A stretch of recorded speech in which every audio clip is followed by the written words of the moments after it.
there's really only one story in Melbourne today. Who'll take the flag at tomorrow's AFL Grand Final? Will the Saints go marching in after a long drought, or will the Magpies be the high flyers, able to beat matchday nerves? This morning, tens of thousands of people turned out for the pre-match parade, and reporter Guy Stainer is one of them. He's in Flinders Street. Guy, what's the turnout like? Has it closed central Melbourne? Oh, it's certainly closed central Melbourne, Nicole. There are thousands of people here. I heard you say tens of thousands. We could be talking hundreds of thousands.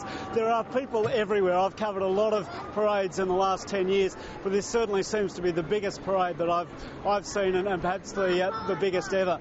The X factor is Collingwood. The last two times Collingwood has played in the grand final and therefore been involved in the grand final parade, they've played an interstate team. They're up against Brisbane.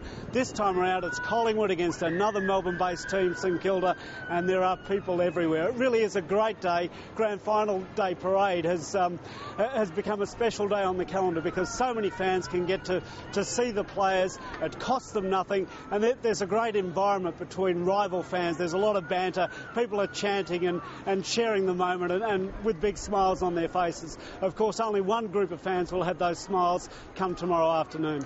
Well, that's the point, isn't it, Guy? Both sides have a lot to prove.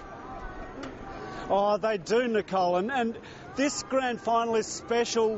Well, they're all special, but this one particularly so because these two teams have such histories of grand final heartbreak. Since 1958, Collingwood has played in 11 grand finals for only one victory, and that came 20 years ago.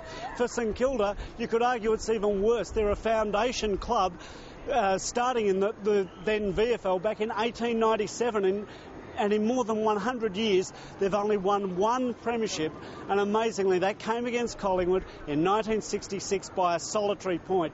So both sides have that grand final heartbreak. For one team the heartbreak is going to disappear, but for the other side, the loser, the heartbreak will be exacerbated tomorrow night. And briefly, Guy, but most importantly, who's going to win and by how much?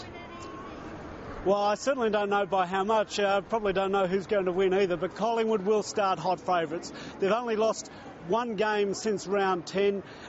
They comfortably accounted for St Kilda in round 16, and they smashed Geelong, and the Cats have been the competition benchmark for the last few years. They smashed them in the preliminary final last week, so it's hard to go past Collingwood as my tip for tomorrow's game.